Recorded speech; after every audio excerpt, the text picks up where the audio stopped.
Welcome to the Performance Portfolio Podcast with Coop and Coop. Greg Cooper is the owner of Cooper Performance Coaching and lead instructor at Kodakwai Judo Club in Edmonton, Alberta. He is on the lifelong pursuit of helping others increase their performance. Cooper Allen is a top financial advisor from Barrie, Ontario, whose focus is empowering everyday families with advice, leadership, and tools that we should have been given in school. Together, they bridge the gap between performance and finance to help you create your own robust performance portfolio. With that, let's get into today's episode. Coop, how's it going out in Barrie today? Good. Good. A little bit closer to the holiday season and looking forward to it. Excellent. Off camera, we were talking about the Christmas season, get-togethers, the lack of like fun events that used to happen all the time in everybody's households. And it's just this shift of everybody take, take, take, take, take, take, take. Nobody gives anymore. And it's not about monetary giving. It's about the gift of life, the gift of value, right? So off camera, we talked about a few things, but what are your initial thoughts on why it feels like people are more wanting to take than to give? Great question.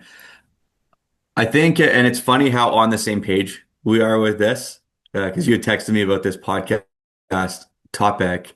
Got some inspiration from a Christmas party plus family plus a Christmas movie, and it was kind of those were the three boxes that were checked for me as well. That I prepared a couple of notes for it in terms of today, but uh, generally speaking, before we get into season of giving and state of what's going on, there was this shift probably about a decade ago. I knew I was living away from home, and I knew that every time I came home, it was just automatic what was going to happen in the Christmas season. You were going to go down to this family party on this day, and this friend's party on this day, and this in-laws party on this day, and you're probably going to run into people A, B, C, and X, Y, Z down at the bar this night after this family Christmas party, and a lot of that has just gone away. And I think for a couple of reasons. One, and the easiest thing to blame obviously was the pandemic. But we're now also 3 to 4 years removed from that. And I think there's just a level of, and maybe this is a whole other episode, and this might pull away from the topic of what we're trying to talk about today, but the concept of people saying, oh, well, I don't have the bandwidth to give. You mentioned, Greg, you're you're like, yeah, it doesn't have to be money. Well, that seems to be people are, well, I don't want to host a Christmas party or go here, go there and do the gift thing because I just don't have the money for it.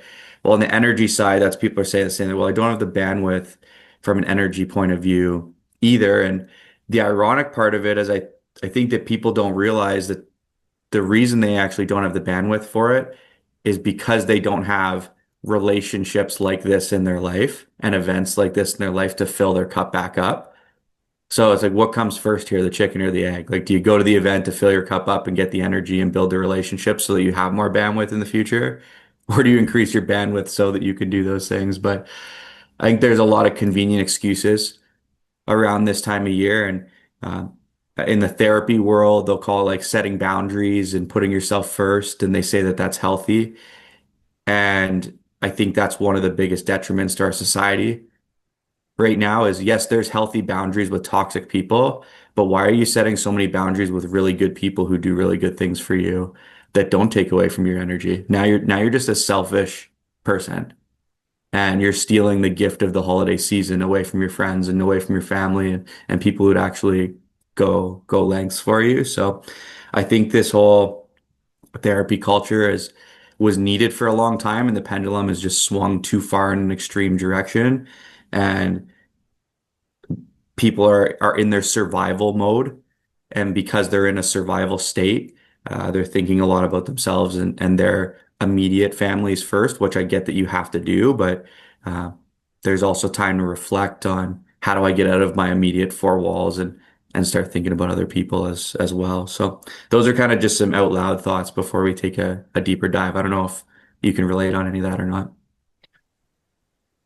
Yeah, everything you said there, Coop, I agree with. And The thing that stuck out to me is the stealing portion that you said, right? You're stealing that from them. And it is true. You know, it's because it's Christmas, I'm going to say this. It's the Grinch effect, right? People get so wrapped up in this grind culture and this instant gratification and even positive habits and positive rituals, but they allow that to overconsume them.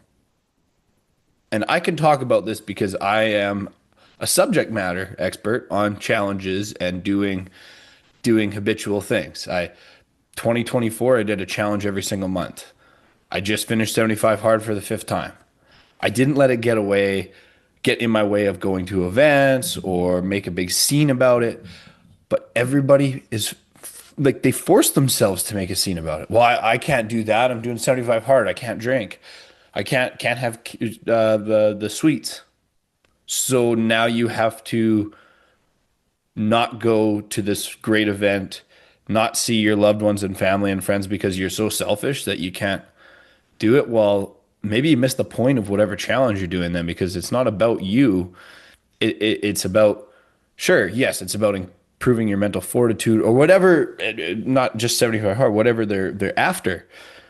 If whatever you're doing in your life is supposed to be making you better than you were yesterday, a part of that is being able to adapt and do other things as well. Go to that Christmas party and go to these things and show up for the people that want you there. And to wrap that up in a different way, many years ago, I was sitting at a bar in Calgary with my buddy. I was not in a great spot financially, and he was telling, oh, well, man, we're doing this event and we want you there and blah blah blah. I said, man, I just can't afford it right now. He goes, man, I got you. He goes, it's way more fun and way more enjoyable for everybody there if all of the boys are there. If the money is the issue, like whatever, I'll throw you a couple $100 before we leave so it doesn't look like I was paying for you, but then you're there. And then paid them back afterwards and it was great. But the presence, your presence to the listeners out there is more important. If you can't afford to bring anything to the potluck or bring a gift, nobody will care. They just want to see you there. They want to be around you. They want to be around the value and energy that you bring them. There's a reason why people have you in your circle, and it's not always about material things. And that's where, especially this time of year, people get like it's like the fog of war around Christmas. It's not about things, it's about people. Absolutely.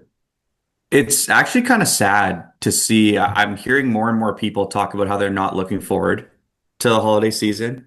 Hey, I haven't historically, I just haven't enjoyed it. There's too much stress. And I think of that as a similar with weddings. When weddings become about everything other than the bride and groom, and they're so stressed out on what's supposed to be their big day. It's like, did we forget that it was about them, not about your in-laws or your person who wanted to bring their kid and it was a no kid wedding, or it was supposed to be an unplugged wedding and half the crowd's got their phones out. And it's like, how did this happen? Like, how do we forget what the point of everything was? And I mean, way bigger topic than season of giving, but we're in a country right now that lacks a lot of tradition, lacks a lot of pride, lacks a lot of backbone. And I think that spills over into weddings, to holidays, uh, because when there's not a communal understanding of this is how it goes, uh, then it just people are kind of left up to their own interpretation of that. And unfortunately, what we're seeing is people's own interpretation of what it's supposed to be is me first. Mm. And we were chatting off camera. It's it's funny. I was watching a Christmas movie the other night, and mind you, it's a movie, but it does actually relate to what's going on in the world right now, where uh, Dwayne the Rock Johnson was playing basically Santa's bodyguard, and he was retiring because he's like, Nick, I can't deal with. He's like, I love the kids, but I can't deal with the parents anymore. He's like, the gift requests are up 22%, and I just basically he went on about the entitlement attitude and how parents aren't doing anything to transition more kids from the naughty list onto the nice list, but the gift requests keep going up and up and up. And it just was so funny because you texted me that topic and I watched this Christmas movie and go, this is exactly what Greg was talking about with season of giving becoming about gifts that people can take and memories and experiences and moments that people can take as opposed to give and create. So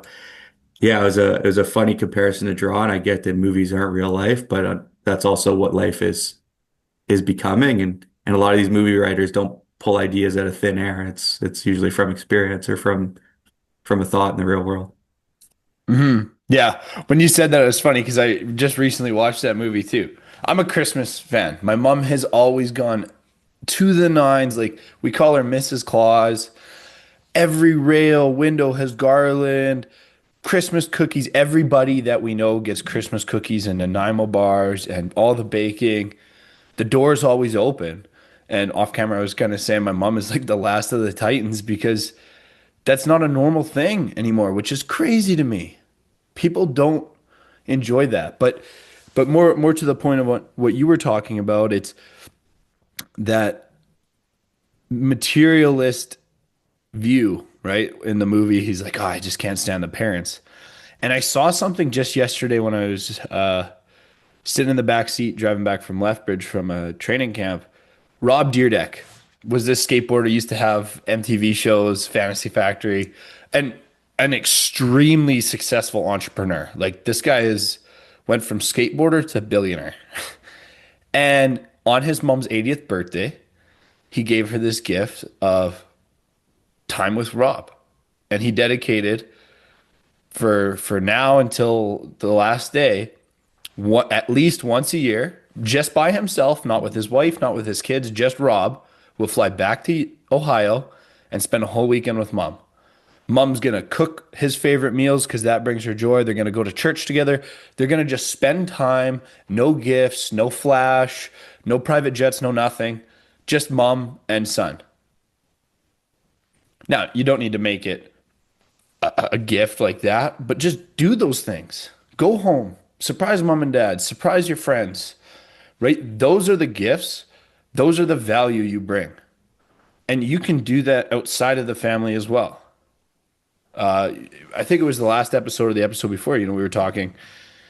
There's a lot of people out there that if you just reach out to them, even if you're asking for advice on what they do as their paid service, if that's right. Coop's a financial advisor. I'm a performance coach. We're going to take the time to chat with you. Every minute isn't paid. And if you run into people like that, well, there's the take mentality. But there is a very large number of people out there that will give you a lot of free advice because they understand that there's value in that. Everything doesn't need to be a transaction. And if we treat everything as transactional, it's going to be a very cold and lonely life. So you have to view the life of giving those experiences, of giving your time, of giving your experience, and just being in the moment. It's not about, oh my God, you got me the newest Apple tech toy or whatever it is. Like, yeah, that's cool, but it's going to break in 3 years when they upgrade the next one. You know what doesn't break in 3 years? That memory that we made Christmas 2025. Yeah, exactly. Exactly. And what, from your perspective, what are a couple of things, Greg, off the top of your head? So maybe someone's in a position where 'cause I think there's a lot of really good people, especially through the pandemic, uh, who just looked out at the world and they used to be really well-intended humans. And they went, you know what? Everybody else is for themselves. So for me to survive in this world, I just need to become that way as well. And they started kind of blending in, like average of the people you spend the most time with, average of the society that you're living in, kind of thing. But I think we're trending in a positive direction in the sense that a lot of those people are starting to become self-aware that that's what they did, and also starting to become self-aware that they might have had to do that for a period of time, but it doesn't feel very good. And they're starting to take ownership and accountability and responsibility. that, hey, a lot of the challenges that I may have around mental health might be because I started to be me instead of being the person that I always used to be. So are there any things that you would recommend or maybe tasks that people could do or things that they could say or give or anything like that to kind of just get back to what's right and improve their mental health and just be more of a giver than a taker during the holiday season? Yeah. So I'm going to give two lists of three. The first list is going to be internal things that you can do on your own. Behind closed doors, nobody will see it. Whether you write it in a journal, which would be my number one recommendation, iPhone works, computer works as well, but writing down things is the best. Take your journal, and it's just a sentence a day. Daily gratitude, a thing, a moment, a feeling that you're grateful for. It could be about your personal capability. Today, I'm grateful for my tenacity. Today, I'm grateful for that stranger on the street that opened the door for me. Because it will make you think about your day and it will lend perspective on the good that happened in your day, even when you have crappy days. So that is a really good thing. Secondly, is looking into your iPhone on your contact list and just scroll through it and not fast and look at the names in your network that are on your phone. You're going to see your friends and family. You're going to see people that you have done business with. You're going to see people that have given you favors and helped you, and people that you have helped, and people that you have given advice to. And that will, again, lend you perspective. And maybe you'll tap on one of those names and go, man, I haven't talked to Jim Bob in years. And then you have a cool conversation. And maybe it leads to an opportunity to connect with a friend or maybe a business opportunity, right? So there's two things. The third thing is wake up and looking in the mirror and smile at yourself. It sounds cheesy, it sounds woo woo, but it's not. Your smile is your business card. And if you do these three small positive things, it can make a huge impact. Because if you look at yourself and you're self-loathing and you're angry, whatever, look at yourself in the mirror. It's gonna be a good day. And go on. It's as simple as that. So that would be my three things I would do internally. Externally, uh, reach out. Ask people, how can you help them today? Instead of just the normal small talk, crappy conversations we have with everybody, whether they asked you or not, if you're in a business setting, if you're in any setting, is there anything I could do to help you today? And by asking that question, it opens the air and it creates an environment that is inviting and that lets the guard down. The second thing, do a random act of kindness. Again, simple. And I know we said it's not all about monetary and it doesn't need to be, but this could be buying the coffee in the lineup behind you, shoveling your neighbor's snow because, hey, you're out there anyway. And what's an extra 10 feet of the sidewalk? They're a senior citizen, maybe. They're going to be grateful for that. And that good deed, it really does make a difference. And the third thing is a little tougher, but it's auditing that same network you looked at internally and cutting people out that are negative, that are toxic, that are positive, and that only care about themselves. Cut them out. So, six simple, meaningful, and impactful things that will make a difference and can help people change from that. It's Christmas, so I'm going to go down this route. The Scrooge, and there's those tasks are like the ghosts that are going to visit you, and then you're going to have your epiphany moment, and then you're going to buy the turkey for Tiny Tim. And you'll make that flip, and it will work. I love that. That's really cool. To the people as well who, when they hear others say, yeah, cut out toxic people, cut out negativity. Like I used to be the person who I heard that I was like, yeah, easier said than done though. Because sometimes it's people you really care about, or that person who you think is a project that you're trying to change. You're probably not going to be the one to change people. I hate to break it to you. But having said that, maybe the thing to audit as well, instead of just saying, "Hey, I'm going to cut everybody out of my life," is this person might be negative right now or negative towards you. Also looking in the mirror to go, is that also part your fault or part your responsibility? Because maybe they're a little bit cold to you because you're not the same person to them that you used to be, and they kind of miss that. Or maybe they're just going through a hard time and you don't know because you don't ask enough curiosity questions or build enough of a relationship with them. So I wouldn't be super quick to jump and cut a ton of people off. There's the 5 to 10% in your life where you know this is just who they are permanently, for sure. I think those are the ones, Greg, that you're talking about. Where it's like the one, if you already know, like the first three names that came into your head, as Greg said that, right?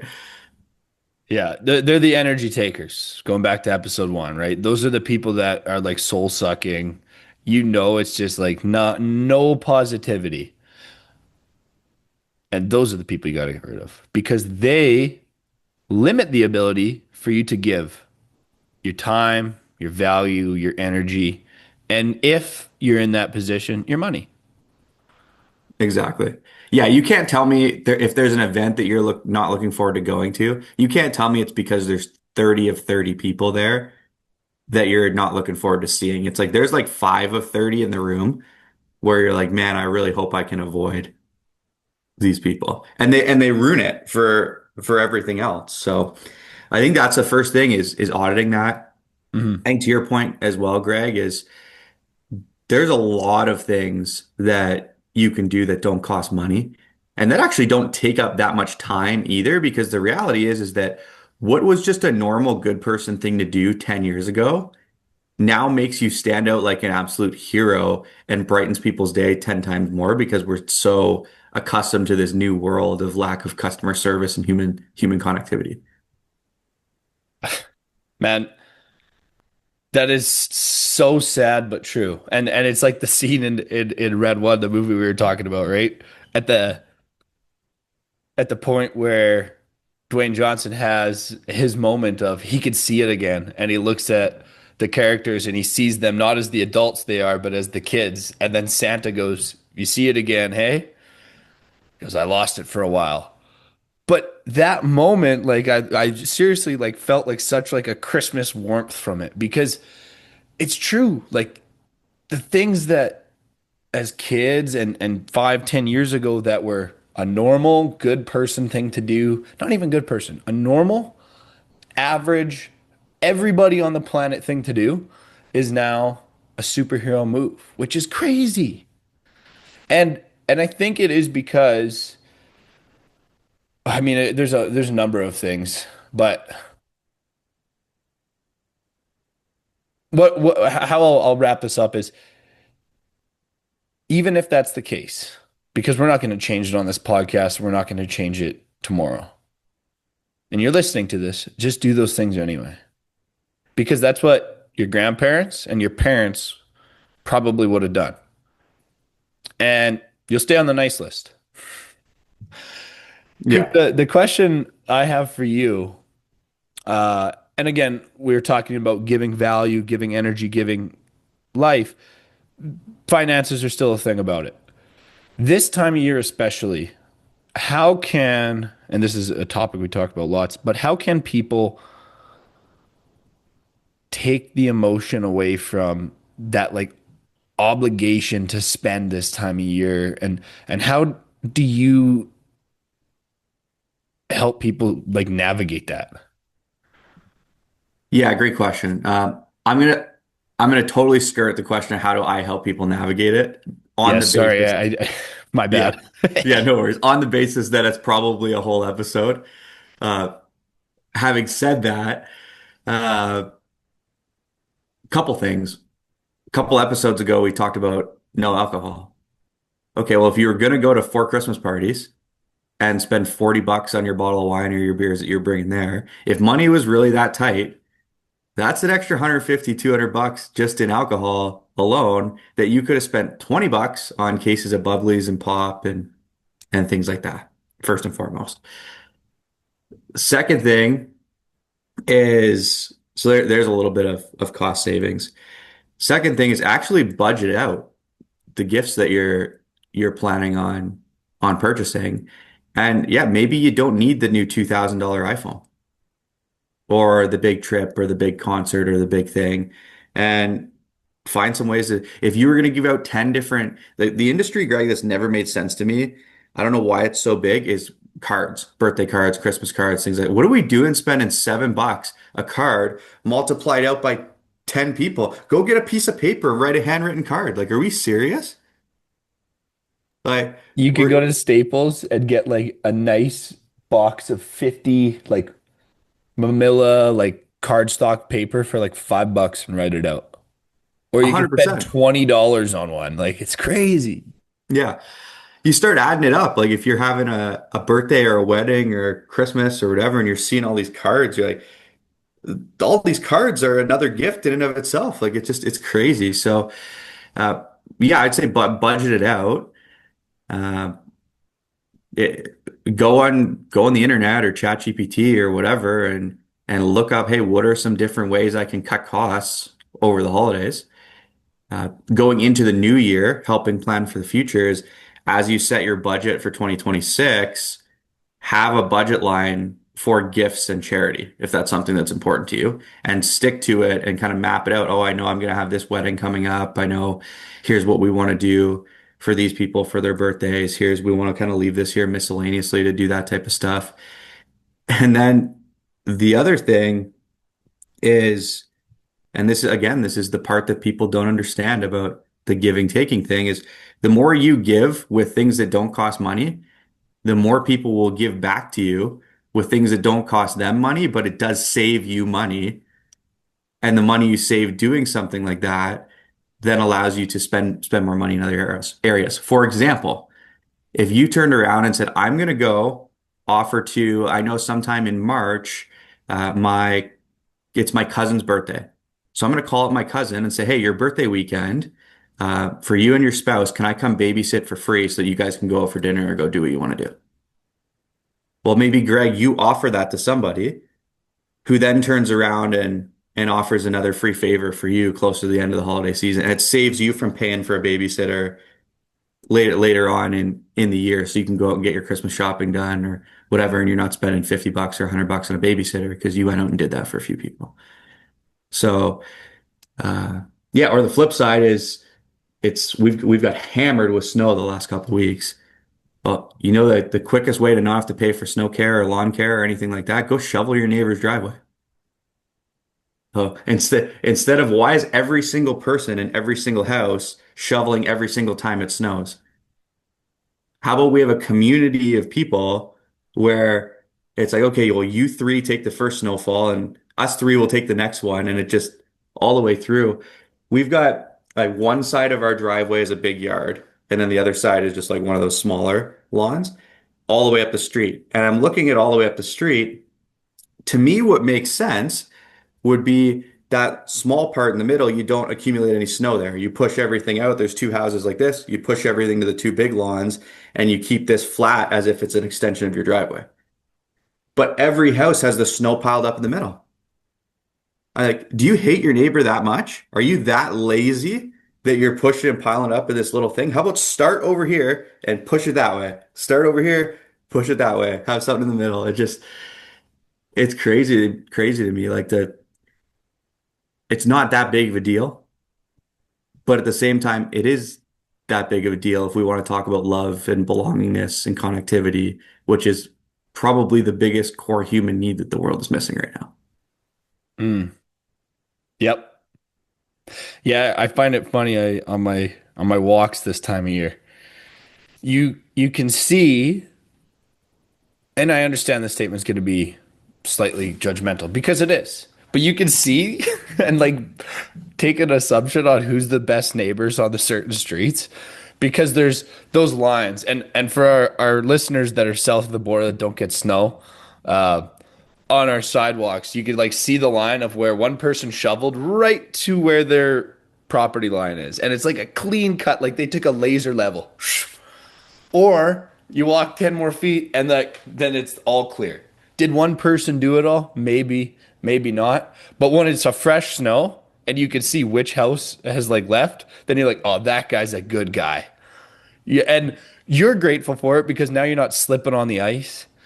But it's not about me. And why I think about this is because my neighbor is a senior, and if it snows fresh, I can see her walker tracks in the snow. I'm not gonna slip on the ice, and if I do, I do judo. I know how to fall. But if she does, I don't know. Something could happen. She could hurt herself.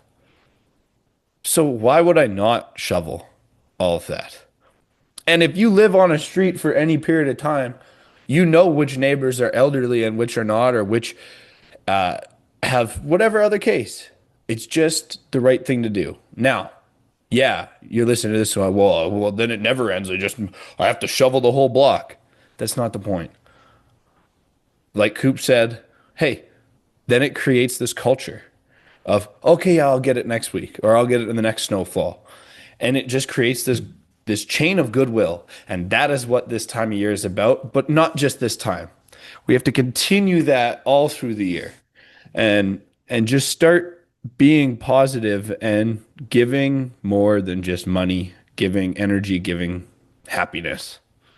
Yeah. Two final thoughts for me before I pass it over to you to wrap, Greg, is first and foremost, to summarize everything, turn your expectations into appreciations. That's a quote I heard a long time ago, and I've always tried to keep that in the back of my mind. We're we're unhappy because we create expectations and don't communicate those expectations to other people, so they don't even know that they need to meet them. So how about instead of expecting somebody to do something, you just appreciate them when they do. Greg talked about gratitude earlier. I think that's important. The the second thing is go write a list of the people in your life that you think you could say some good things about. And then find a way in the next month to actually tell them. Because there's a lot of people, and I make this mistake a lot of times. I don't tell my kids and my wife and my friends that I love them enough because I just assume that they know. And they should know, I think, based on kind of who I am and where our relationship's at, but it doesn't hurt to say it again. And if you notice that someone's out there hustling and putting in the work and being a good wife or a good dad or a good entrepreneur or a good whatever, you see that they're trying, you see that they're being a light. It's awkward, but just tell them, hey man, I appreciate that while the world is operating like ABC, you're choosing to operate like XYZ. I don't know why you think that way or why you're like that, but it's just refreshing to see. And I want you to know it doesn't go unnoticed. I appreciate it. You know how far that would go with someone who's even someone who's always happy. They're like, yeah, this is just kind of how I am, how I choose to operate. It still feels good for them to know that they're heard and seen and appreciated. And then for the person who's not always like that, but they're trying to become that because they're trying to get back to what's right and improve culture, they definitely need that because it's awkward and uncomfortable for them to be the light and be positive or uh, try to grow and develop themselves. So if you're noticing that person, keep encouraging them because they probably need the encouragement as well. But whether we think people need it or whether we think they don't, just be that for them. And that costs 30 seconds of your time and maybe a little bit of discomfort to shoot someone a text or a voice note or give them a phone call or when you see them in person, say that to them.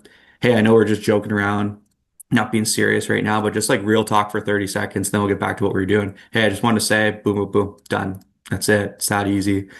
Costs no money. It costs no time. It's not shoveling the driveway or offering to babysit or writing a handwritten letter or anything like that.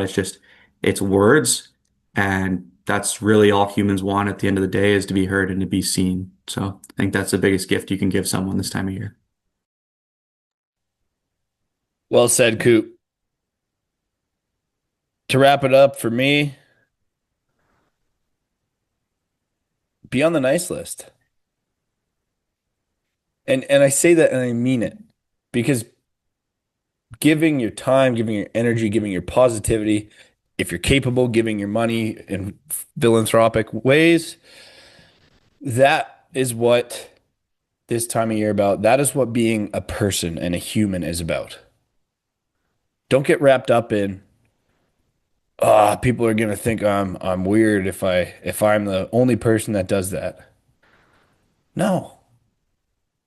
This life we live is a gift, and your life is a gift to others. So give it to them any way you can.